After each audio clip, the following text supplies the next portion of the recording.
สวัสดีค่ะ and welcome back to Adventure Insight here on GBN Station. You are now with me, Gonkanok Lishitpan.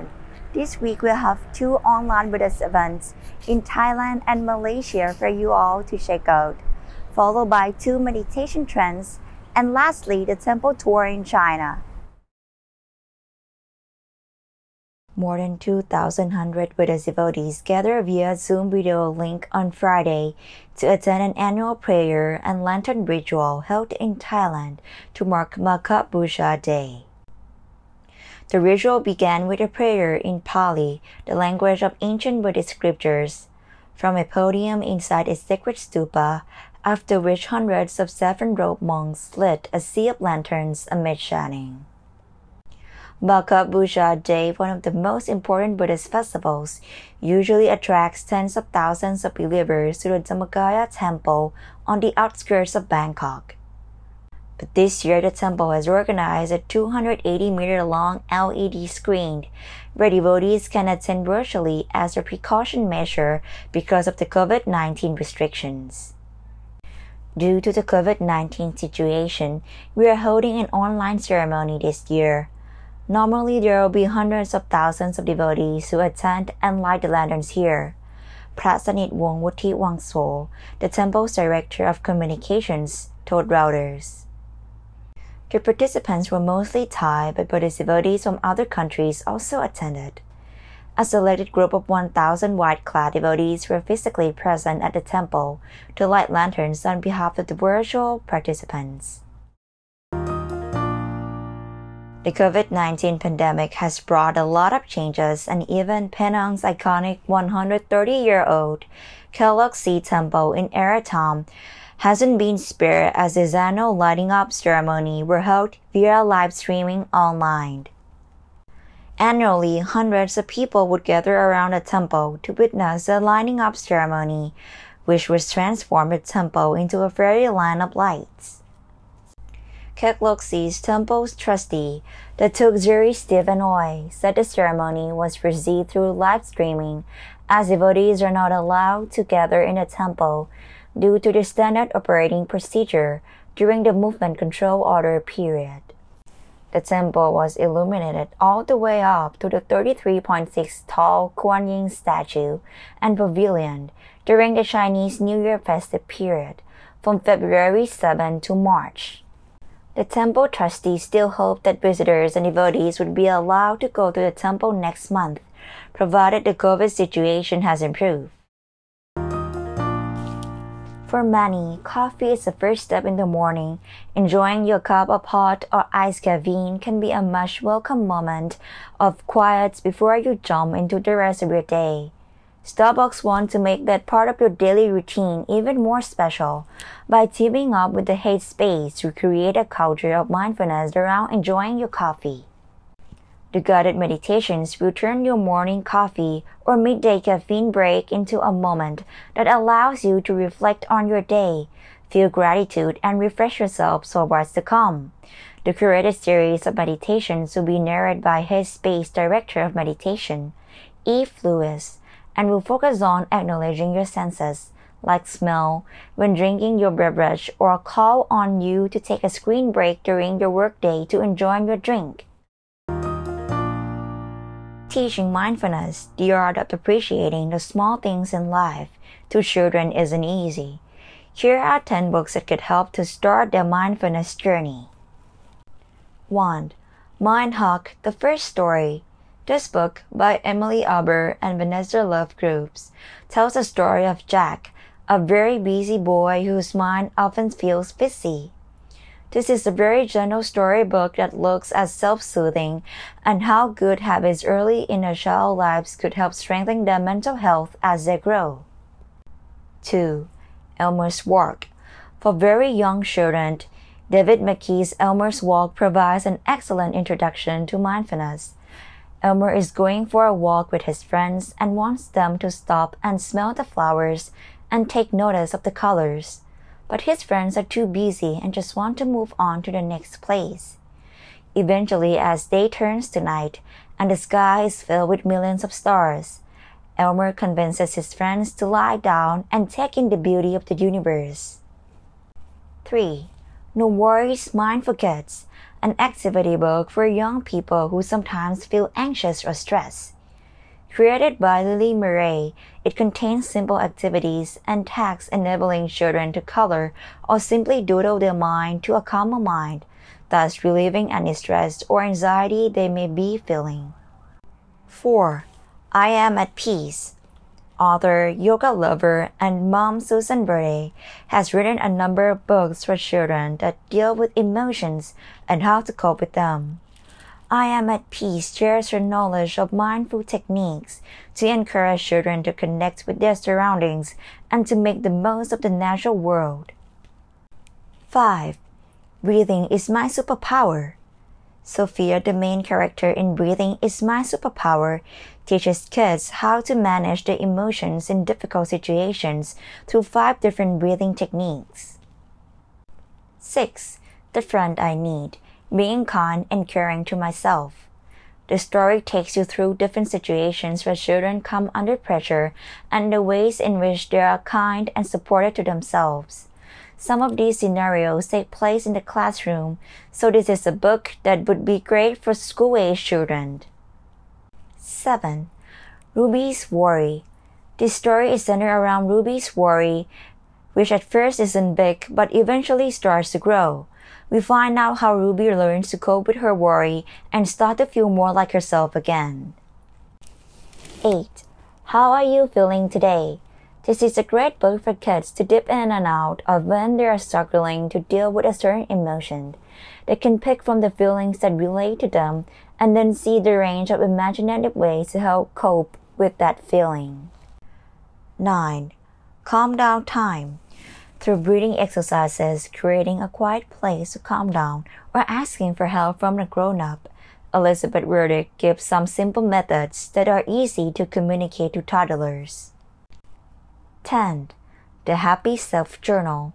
We all love the different prompts such as top 3 things of the day and the ample space for doodling, which can be beneficial for kids who aren't keen on reflecting through writing. Honglua Red Snail Temple on the Honglua Mountain, about 55 kilometers away from downtown Beijing, has been worshipped for centuries as the capital city's most efficacious place by those praying for true love and happy marriage. In the west of the temple, there is a spring, which legend says used to be home to a couple of giant red snails. They hid by day and came out at night. When the mist covered the mountain forest at dusk, the snail would spit out bright red flames to illuminate the whole mountain, which could be seen 100 miles away. Thus the temple and the mountain earned their name as Red Snail. After their death, the couple was buried in the temple and locals built 2 pagodas to commemorate the mythical creatures. Honglua Temple has been a sacred place for Buddhism for centuries. The temple was built during the Tang Dynasty, renovated in the Yuan Dynasty, and greatly landscaped and refurnished in 1694 when the Emperor Kangxi of the Shang Dynasty had a short stay in the temple. After the founding of the People's Republic of China in 1949, the place was used as a college for teachers. The renovation and preservation project started after the school was relocated elsewhere in the early 1990s. Today, the temple is a holy place for Buddhist pilgrimages. Today, the founder and executive chairman Institute for Economics and Peace, Steve Kalilia, and the mayor of Fanwood, New Jersey, Colleen Moore, will be sharing us their meditation experiences.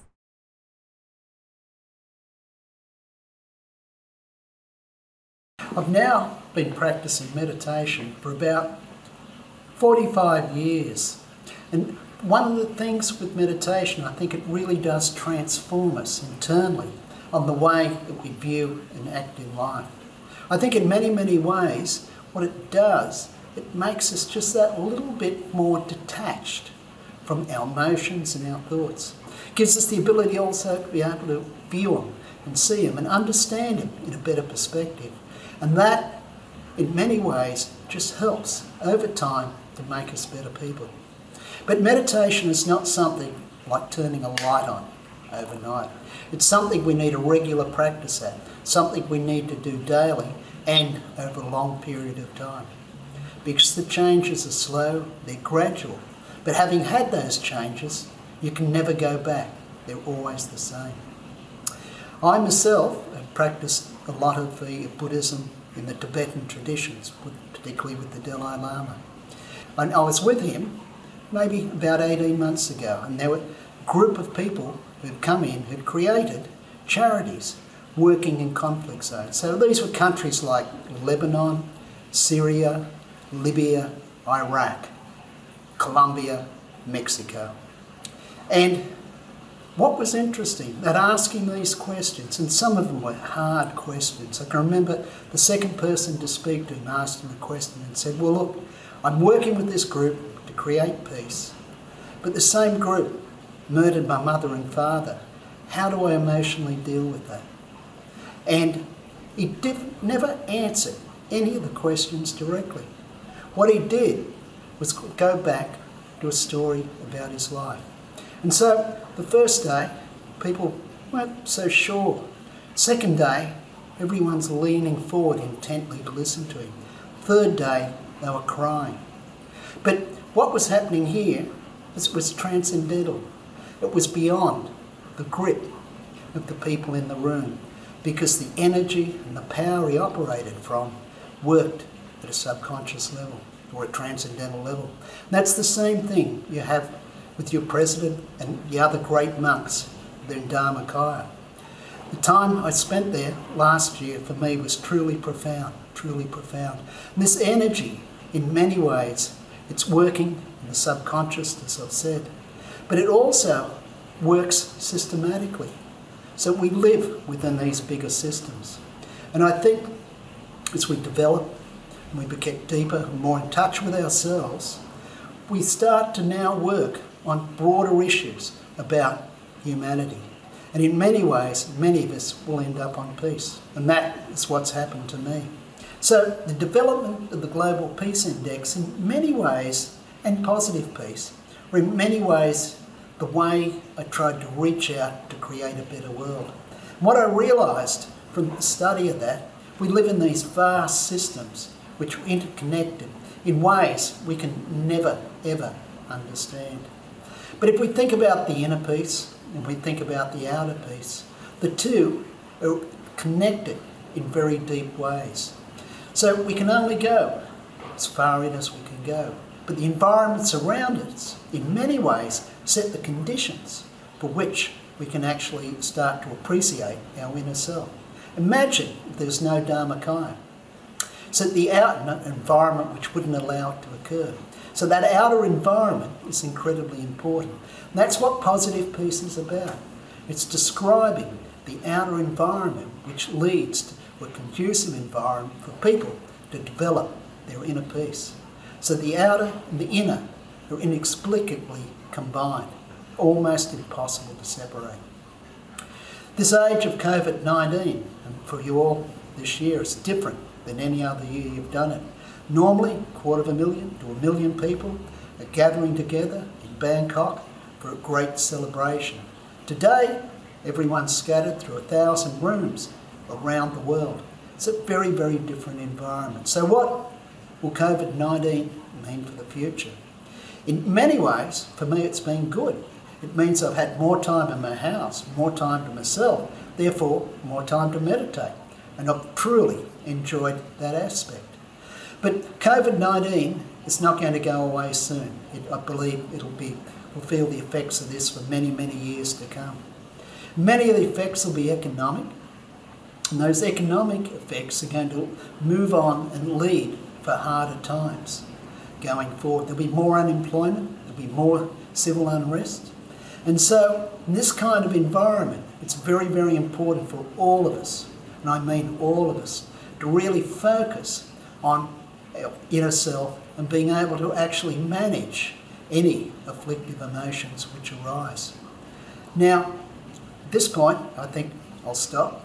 But look, I'm just truly honoured to be talking to you all, and I wish you the best for your festival. Hi, I'm Colleen Marr. I am the mayor in the borough of Fanwood in Fanwood, New Jersey, in the United States of America.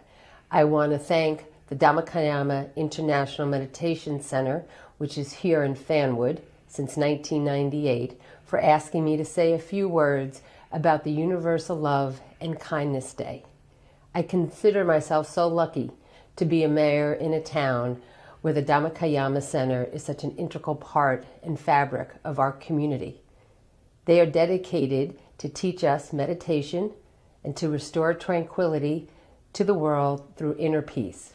This love and kindness is so important in so many ways, regardless of where we live, what we look like, who we love, what our political beliefs are.